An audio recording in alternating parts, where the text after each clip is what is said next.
Welcome to the podcast. If you'd like to listen to an ad-free version of this episode and all of our episodes, then search True Crime Today Premium Plus on Apple Podcasts and press subscribe. That's our premium channel where all of our ad-free and advanced episodes live, all in one place. True Crime Today Premium Plus. Search it on Apple Podcasts and press subscribe. Even try it for 3 days free. The last thing they saw was someone they trusted. You're tuned in to Hidden Killers with Tony Bruschi, featuring retired FBI Special Agent and Chief of the Counterintelligence Behavioral Analysis Program, Robin Dreeke.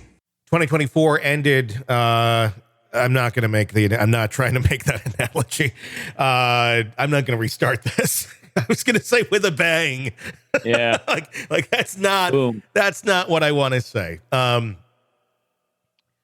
2024 ended with a shocking image that we saw on a security camera in Manhattan of a man coming out and shooting UnitedHealthcare CEO Brian Thompson on the streets of New York. December 4th is how that month started, and then proceeded into a manhunt, eventually finding Luigi Mangione. The man is accused of being that shooter, and let's be honest, with all evidence, he probably is. Got the gun. He looks like the guy on camera. He has the manifesto. It's him.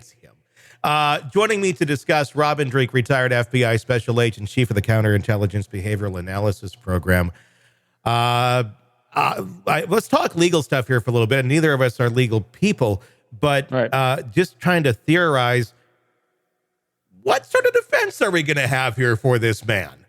An emotional one. Okay. I literally think that's what they're going to be playing on with defense. They hired a high dollar defense lawyer on this one. Mm-hmm. Very skilled, very articulate. And I think they're going to be playing off that public opinion of some twisted people out there. And I don't judge, but this one I am. If you think that this was a righteous killing, like there's a lot of people that do, you got something wrong, because there's never an answer for that. And so I think they're really going to be playing on that in this, in the jury, because you claim innocent, and so there's going to be a tactic, obviously, to attack the evidence, how it was collected, but they're going against NYPD on this. Like them, hate them, or anything else, I don't think there's a better police force in the entire world at doing that. Mm-hmm. These people, these investigators, these detectives are experts at doing what they do, collecting evidence, collecting data, going to court, going to prosecution. I mean, they have their reps down. So I think we're not going to see any missteps on how that was done, especially since there's a huge data footprint that he left behind him of a treasure trove that led right to him from the get-go. Yeah. I mean, he wasn't just dropping breadcrumbs. He's dropping loaves of bread as he walked around. And so it's going to come down, I think, of they're going to go as much as they can off of jury. Yeah. What they can emotionally get the jury to hook onto, that it was reasonable what he did, or it was an emotional moment, or a heat of passion, whatever they're going to try to do. I don't know what it's going to be, but they're going to try to do it. And that's, I think, an interesting thing in this, because there's the craze about him is very high. There's a large percentage of the population that agrees with him. I mean, you can agree with arguments, but you can't agree with shooting the guy on the street. And I don't know that everybody agrees with shooting him on the street, but I would say that they don't really feel any empathy for that happening. Right. And that's an interesting thing. But I think some do feel like, well, this had to happen. Unfortunately, we had to get there for things to change. I don't think this is going to change very much. No, and we did it in your last show too, and I want to pull this apart, because I want people that actually kind of feeling that compulsion to sympathize with him as this social justice warrior, to really look at this outside of what social media put out about him as a social justice warrior. It is bunk. No, he's not. So let's look at the data of someone like this. So let's do an empathetic deep dive on who he is from the data we have from what's been demonstrated before. Here's someone that grew up in a very privileged family, a lot of money. Parents made a lot of money, very philanthropic. That's it. Philanthropic about we all the got money, our the words. donations. But very privileged. Went to private schools, valedictorian. Very much look at me, look at me, look at me. Very successful kid. He goes off to Penn State. Very successful. All these great successful things coming from a very wealthy, capitalistic family. So now he goes off and he's out of touch with his mother and his parents for up to 6 months. And during this time period has been purported by what we see from the limited data points that we're getting, like the rest of us do on media, that he had some sort of back injury or anything like this. Now, from this point forward, what the narrative that was put forward that made him this social justice warrior was that he was 26 years old. He's kicked off his parents' health insurance plan. He's injured. And now because the UnitedHealthcare represents the big bad guy that disenfranchised him, that was bad against his health and all his friends' health, he took him out because we need to do social justice and reform the system. Let me paint a different narrative, which is a lot more accurate. So here's someone that's been the center of attention for so long his entire life. Mm-hmm. He falls off the grid. He goes to Hawaii. He's hanging out with a bunch of surfer dudes. Who his roommate was on Fox one night saying that he actually put the idea to do a book study where they actually read things like Ted Kaczynski's book and all the other books that are about these social justice warriors. They sit around in a cabal. They're validating each other about the system and how the system's corrupt, being wound collectors, victims, and that he's now potentially, as another doctor put out there, he's on pain meds most likely for his back injury. So you put some chemical imbalances going on. You put this wound collector victim mentality. You put someone down there that has been the center of attention his entire life, and all of a sudden he's not the center of attention. He's got a group of friends that say, "Hey, we need to fight the man." He goes, "I'll do it because I haven't been the center of attention for that long." Mm-hmm. So here's the real data. He was never part of that healthcare system of UnitedHealthcare, so he took out someone as a figurehead, as a symbol. It wasn't personal. It wasn't even about that company. It was just about a symbol. It's symbolism along the way. He's got choo-choo train money, from Monopoly money in his backpack. He has inscribed, the words from the book, on the shell casings. This was all me, me, me. If he was actually a social justice warrior and committed to a mission of cause, he wouldn't have taken his mask down and flirted with a girl inside the hostel either. He would have been focused on what he was trying to do. But just look at this. Who's it all about the entire time? Him. Mm-hmm. Him. He wasn't fighting for the little man. He's fighting for him, because here's another fact and data. If he had gone off his parents' health insurance, that the people are saying he's just fighting because he lost his health insurance. Really? His parents are multi-millionaires, if not billionaires. You think they wouldn't have taken care of that back surgery? Exactly. This was all about him. This wasn't about doing some social justice. This was a narcissistic maniac acting out because he had zero ability to solve a problem in his life by doing anything but killing someone. He went from zero to kill, all about himself to gain notoriety. He looked looked like Ted Kaczynski, and yes, that was a bam moment. That was great. If he looked like Ted Kaczynski, do you think the society would be feeling the same? No. And if actually he was like Ted Kaczynski, you never know who he was. Well, if you're like I'm saying look. I think looks actually have a lot to do with this. I mean, even if people are less empathetic about a healthcare CEO going out, I think it's sad, but the legs on this are more so because he's an attractive young man that people like. And I'm not saying that men don't do the same thing in other cases. I mean, you can look at many of them and go, yeah, this is why people are paying attention. But it's just the other way around. But it is the level that people are going to with this. It's not just, oh yeah, I think this person is attractive. It's like, buy merch. I mean, there's so many places that have been shut down now, people selling merch for this. That really just shows such a strong passion that people seem to feel this way, and it can't be ignored. That, as horrible as it is, do you think that any of these companies are going to take this maybe as a bit of a reckoning to look at PR at the very least, or to rearrange how they do some things? Because the villagers have their pitchforks and torches. They're at the castle gates. One of them got through. They're there. They're pushing on the door. How do you think that there's going to be any reaction there? Well, there should be. Yeah. I mean, anytime something of tremendous impact or tragedy happens, makes us all reflect. Hopefully, so healthy. I'll couch it like this: it forces healthy people to reflect. Healthy people own their behaviors. Healthy people look in the mirror when something tragic happens and say, "What was my culpability in this? What could I be doing differently? What could I do differently so that I can't inspire someone to feel that way and they want to seek out retribution against me or anyone of my company or anything like that?" So it should make us as a society, as individuals, as corporations, more reflective every time something tragic like this is happening. So that could be a real benefit of this, because again, we'll look at the glass half full, that someone tragically had to give their life, but maybe we will see, some reform in the system. But it's still, at the end of the day, this guy was not a social justice warrior looking for reform, or I think he's looking for making it all about himself. And so that's where he'll be answering as well. Let's talk about the family real quick, because the mom had made a comment, and I'm just going to paraphrase here, something to the effect of, "I could see him doing this." That's a powerful one.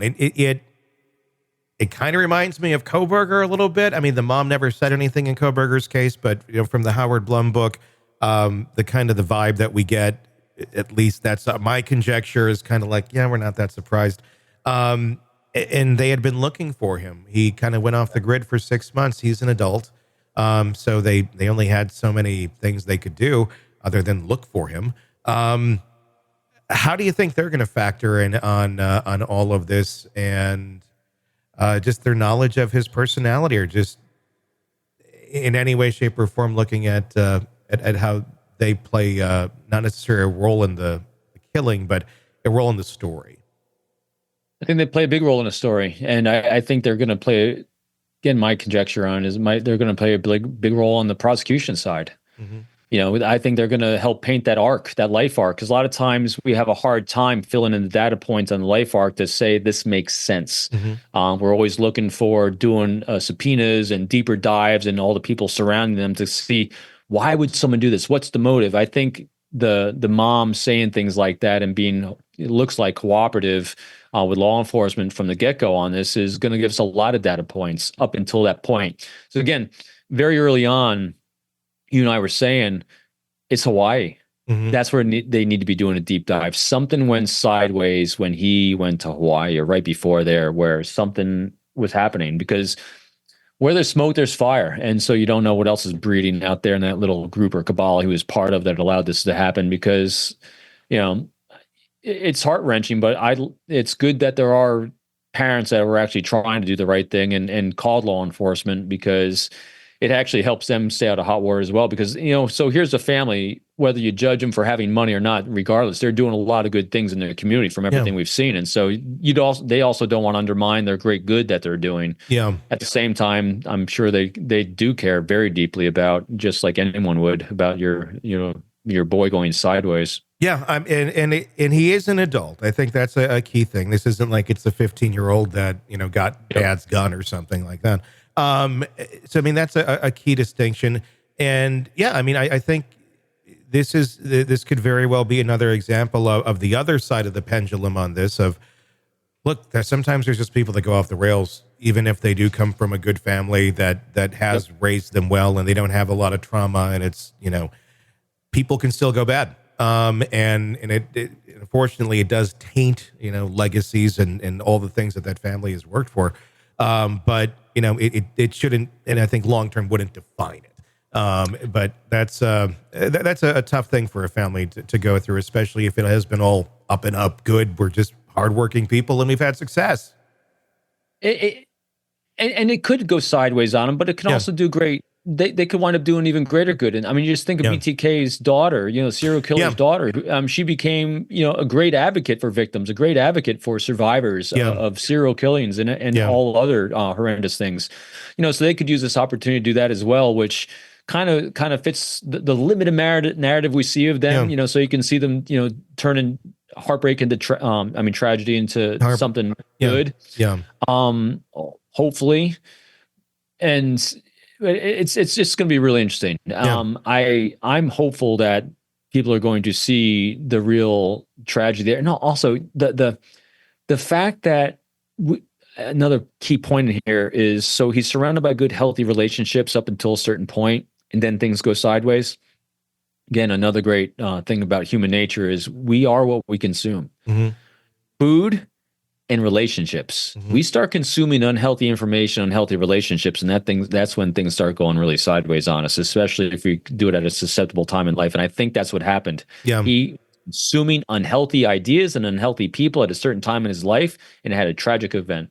I think this could be a really interesting example and lesson in how a very broken piece of our system exists, and that is when someone is susceptible to dangerous ideas and the whole family knows about it, and this person is an adult and they kind of get into bad places. And if you are genuinely concerned and you're thinking, yeah, my kid could go shoot up a place or go after somebody, there's little you can do to get that person into any sort of mental health hold or anything of that sort. Very little. As parents, spouses sometimes have some authority, but it ultimately is up to the person that is having the episode as far as what can be done mental health wise to restrain that person or restrict that person from diving deeper into whatever they want to dive into. And the last person who wants to be restrained is that person, because they don't really see the problem with their mental health.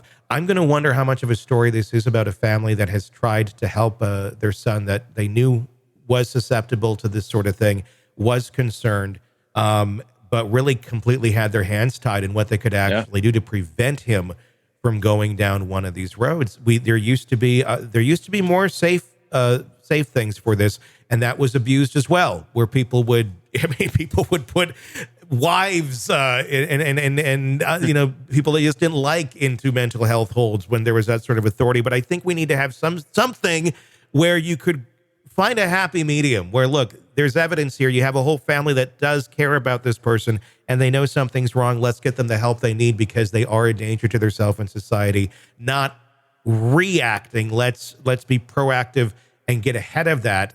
But when we see all the signs and the symptoms of somebody who could do something like this. So now here's another level we've never dealt with before as well on this one. So my typical response for a murder and a shooting, especially if it's a mass shooting like we just tragically covered with the 15-year-old that shot up the school, is that access to firearms is a big thing that we don't, if you are on the spectrum in some way of violence, instead of trying to create another law that doesn't seem to work, just no access to firearms. Mm-hmm. That's it. You just cut off the access.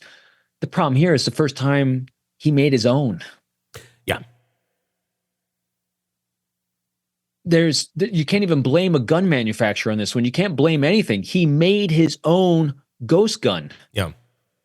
So that's the new thing they're going to tackle on this one is how do you control that? Well, I guess you could there'll always be things to override things. So if somebody wants to make one, they'll be able to make one.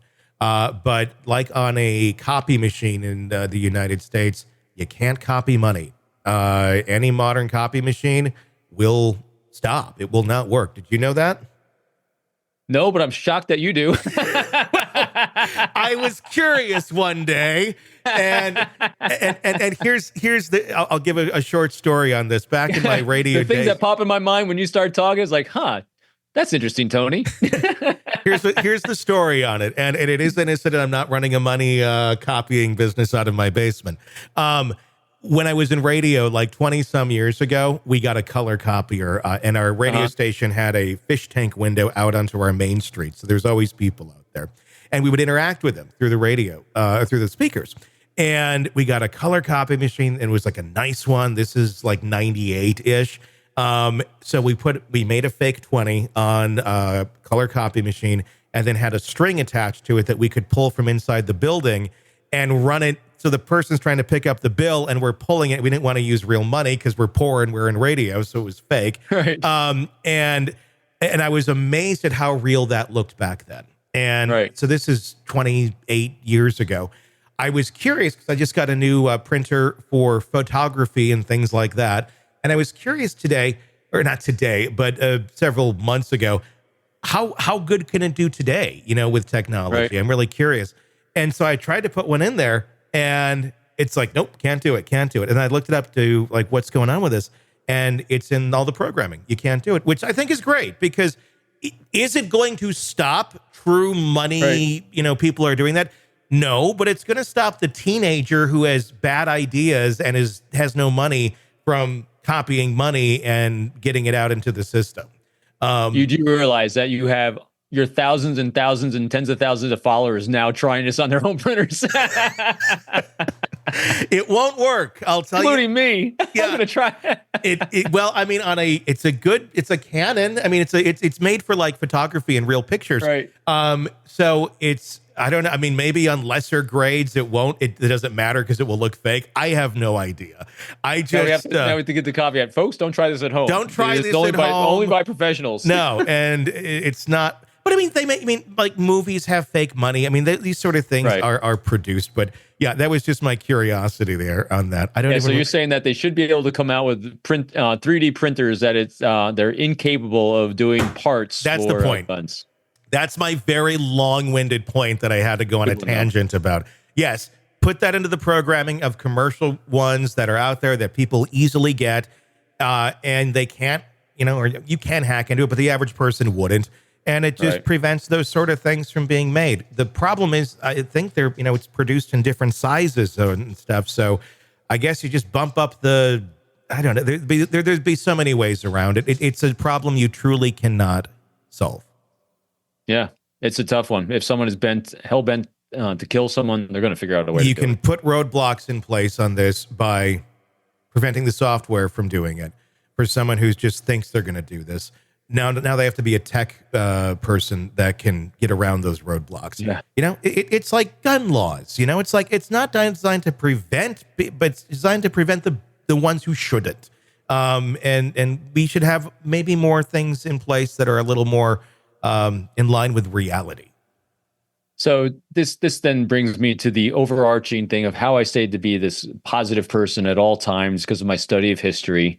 And so now I've been referencing TV shows a little bit more to give a taste. I'm also, as you know, a huge science fiction fan. Mm-hmm. I'm also a huge Battlestar Galactica fan, especially the new one that came out in the early 2000s. And all this has happened before, and all this will happen again. So as new things are invented, things will be invented to counter them. The new things that happen, we are always a pendulum as a species, between swinging from one extreme to the other. Every now and then we come back center, and for a few years, things are rocking really good, and then it swings again. But here's where it's really good to keep positive. We'll all be okay. Life doesn't go from 0 to 100. It's 0 to 1 mile an hour. We figure out the system in which we're living. We figure out how to stay safe and keep those safe around us. And that's why we do so well on these shows, because we educate the world on how to stay safe and take care of each other to stay away from the crazy around us.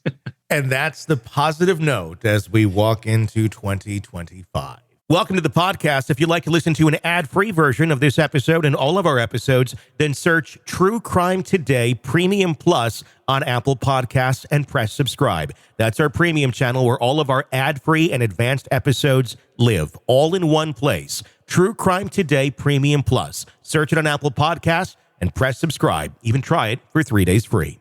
Let's be honest. Nothing kills the thrill of a good murder mystery like a commercial for laundry detergent. It's like someone slapping a closed sign on your favorite dive bar. But you're not here for that, are you? You're here for the good stuff.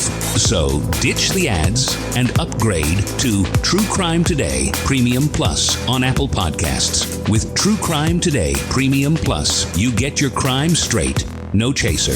Commercial free with extended interviews and early access. It's like getting the bartender's special when the bar's already closed. Search for True Crime Today Premium Plus on Apple Podcasts. Subscribe and drink it all in.